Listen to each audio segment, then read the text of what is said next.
Picture this for a second. You're 62 years old, standing in your kitchen on a random Tuesday morning, coffee in hand, and you're doing that thing you do almost every single day now, the math. Not on paper, just in your head, that quiet running tally you carry around like a second heartbeat. Mortgage payment, car loan, that credit card balance you swore you'd knock out last spring, maybe a home equity line you took out for the roof repair.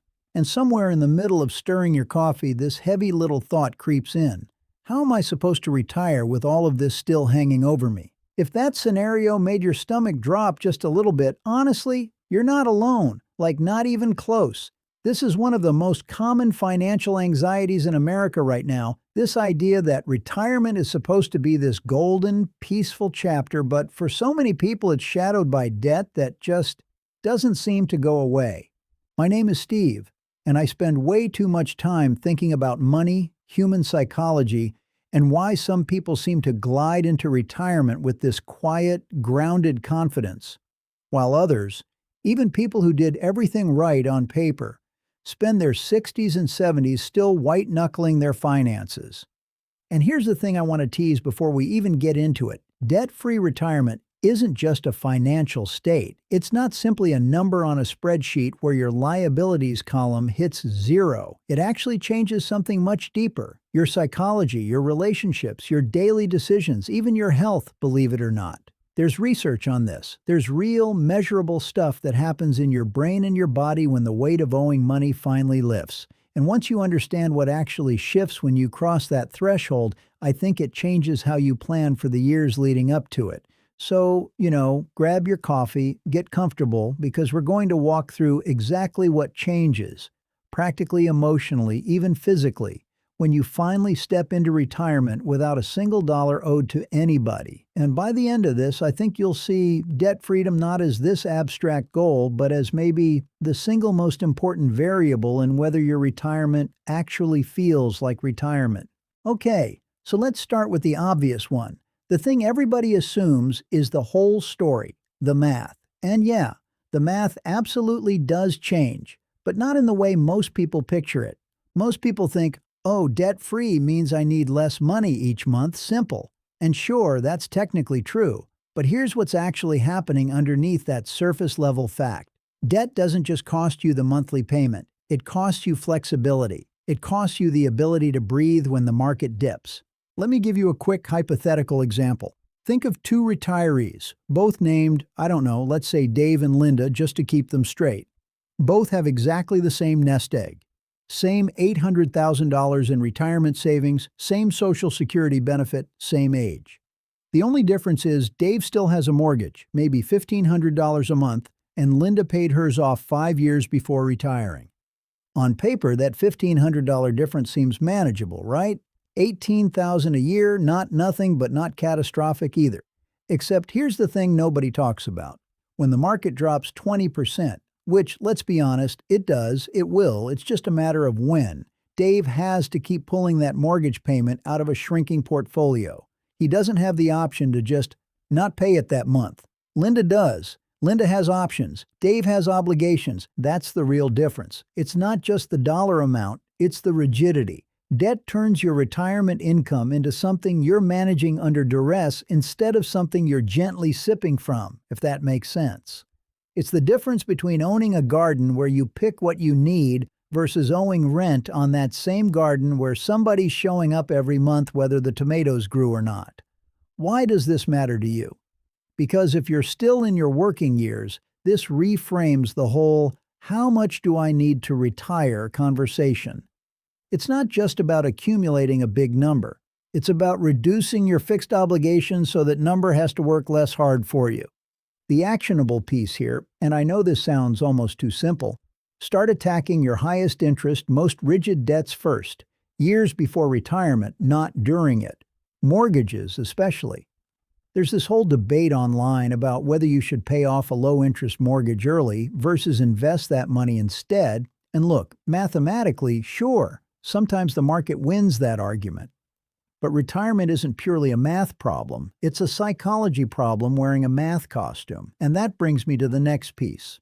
Here's where it gets interesting, and honestly, this is the part I find most fascinating about the whole topic. There's a concept in financial psychology sometimes called the debt tax. Not a literal tax, but the mental bandwidth debt consumes just by existing. Studies on cognitive load have shown that financial stress, and debt specifically, actually reduces what researchers sometimes call your available mental bandwidth. It's like running a computer with 40 browser tabs open in the background.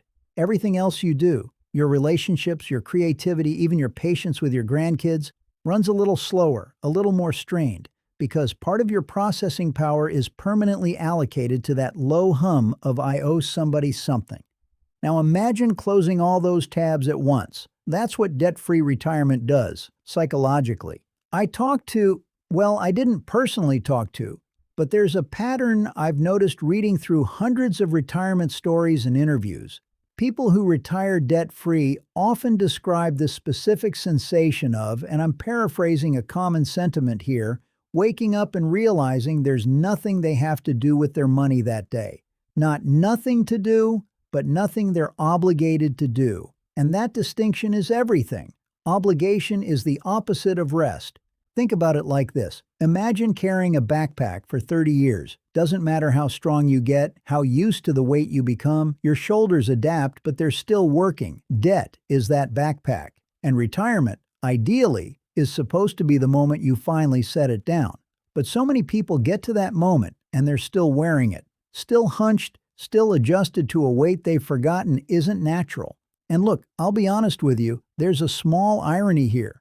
A lot of people spend their whole working lives grinding, sacrificing, delaying gratification, telling themselves it'll all be worth it in retirement, and then they arrive at retirement still carrying the exact same weight they were trying to escape. That's a genuinely heartbreaking pattern when you see it enough times. Why this matters to you. If you're approaching retirement with debt still attached, it's worth asking yourself honestly, am I retiring, or am I just changing the source of my income while keeping the same obligations? Because those are very different experiences, even if the bank account numbers look similar. The takeaway here is almost more emotional than tactical. Give yourself permission to prioritize debt elimination as a well-being goal, not just a financial one. When you're deciding between, say, extra retirement contributions versus extra debt payments in those final working years, factor in peace of mind as a real quantifiable asset, because it is one, even if it doesn't show up on a balance sheet. Okay, this next one is subtle, but it might be the most practically important shift of all: how debt-free retirement changes your relationship with risk. When you have debt, your investment portfolio is essentially serving two masters. It has to grow for your future, sure, but it also has to be liquid and stable enough to cover obligations that don't care how the market's doing.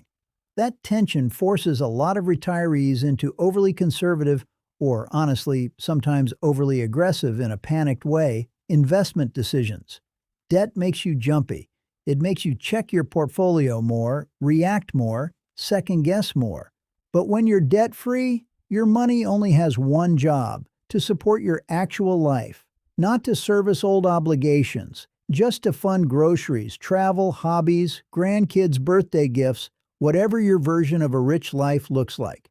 Here's a metaphor that I think about a lot, actually. It's kind of like the difference between swimming in open water versus swimming with an ankle weight tied to a rope that's connected to shore. Both people are technically swimming. Both might even look fine from a distance, but one of them can drift, explore, relax into the current a little.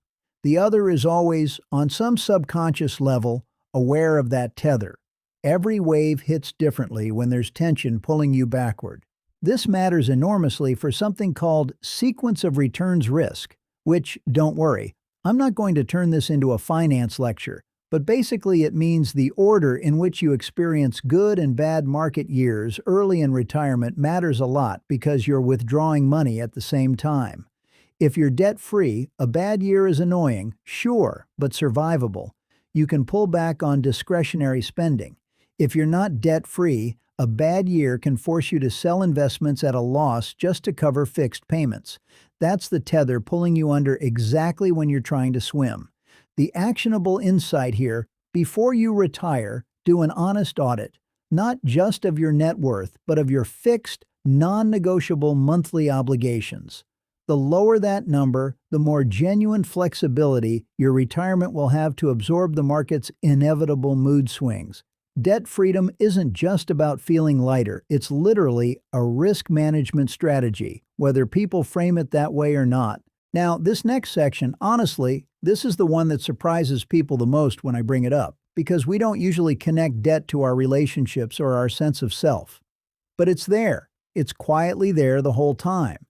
Debt has this strange way of shaping decisions in a marriage, in a family, that nobody really talks about openly. How many arguments have happened over, can we afford this, that were really arguments about lingering debt anxiety wearing a different costume? How many retirees stay a little distant from their adult kids or grandkids because there's this background tension about not being able to help out financially the way they'd want to because their own obligations eat up too much of the margin? When you retire debt-free, something shifts in your capacity for generosity. And I don't just mean financial generosity, though that's part of it. I mean emotional generosity. You're not calculating in the back of your mind whether saying yes to a family trip means falling behind on something else. You have margin. And margin, it turns out, is one of the most underrated ingredients in a happy retirement. There's also this identity piece that's honestly a little poetic if you sit with it. For decades, so many of us define ourselves partly by our obligations: provider, breadwinner, the responsible one who pays the bills on time. That identity served a purpose, don't get me wrong, but retirement, especially debt-free retirement, invites a new identity to emerge. Not the person who manages money, but maybe just a person. Someone who gets to choose things based on desire instead of necessity for the first time in a long, long time. I think about my own grandfather, actually. Just as a small personal aside here, he didn't retire debt-free, and honestly, it aged him in a way that had nothing to do with his actual years. He'd talk about the mortgage at Thanksgiving dinner. Not complain exactly, just this low simmer of stress that colored conversations that should have been about nothing more than passing the potatoes. It stuck with me. The takeaway here is to think about debt payoff not just as a financial milestone, but as an investment in the version of yourself you want to bring into your relationships during retirement. Do you want to bring a person who's still tight, still calculating, still guarded, or someone who can actually be present? Last major point, and this one's got some genuinely compelling research behind it, so stick with me here. There's a growing body of research linking financial stress, chronic financial stress specifically, to worse physical health outcomes: elevated cortisol, poorer sleep, higher rates of anxiety and depression, even correlations with cardiovascular issues. Debt, especially the kind that lingers for years or decades, isn't just a line item. It's a chronic stressor, and chronic stressors take a physical toll, full stop. Now flip that around. Entering retirement debt-free doesn't just remove a financial burden. It potentially removes a genuine health risk factor. That's not hype. That's how stress physiology works. Your body doesn't fully distinguish between I'm being chased by a bear and I don't know how I'm going to make this payment.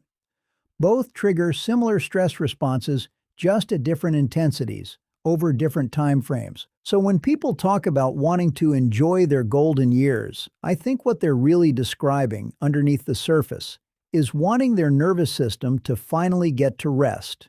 And debt, more than almost any other financial factor, keeps that nervous system on low simmer for years at a time.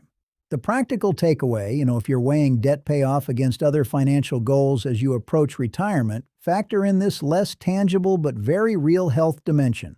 Sometimes the optimal financial choice on paper isn't optimal for your actual well-being. And honestly, your well-being is kind of the whole point of retiring in the first place. It's easy to forget that when you're deep in spreadsheets and percentages. So let's step back for a second and just look at everything we've walked through here, because I think when you see it all together, the picture becomes really clear. Entering retirement debt-free changes your math. Sure, giving you flexibility instead of rigid obligations. It changes your psychology, freeing up that mental bandwidth that debt quietly consumes for years without you even fully noticing. It changes your relationship with risk, letting your money serve one purpose instead of two competing ones. It changes your relationships and your sense of identity, opening up room for generosity and presence that debt slowly crowds out. And, maybe most importantly, it can genuinely change your physical health, easing a stress response that's been running in the background for far too long. None of this means debt-free retirement is some magical fix-all, and I'm not going to pretend it erases every worry you'll ever have. Life still happens. Markets still dip. Health still throws curveballs regardless of your balance sheet. But there's a real meaningful difference between facing those curveballs while carrying obligations versus facing them with your hands genuinely free. If you're listening to this and you're a decade or so out from retirement, honestly, the most valuable thing you can do isn't necessarily maximizing your portfolio returns. It's looking hard at your debt and asking yourself what it would actually take to walk into retirement without that weight on your back. Sometimes that means adjusting your timeline. Sometimes it means having an uncomfortable conversation about spending now so you can breathe later. And if you're already retired and still carrying debt, this isn't meant to make you feel behind or hopeless. It's meant to gently point toward the fact that it's genuinely never too late to start chipping away at that weight, even a little at a time. Every dollar of debt you clear is, in a very real sense, buying back a piece of your own peace. So whatever stage you're at, just take this with you. Retirement was never really about the number in your account. It was always about the freedom that number was supposed to represent. And nothing protects that freedom quite like walking into this new chapter with nothing left owed to anyone but yourself.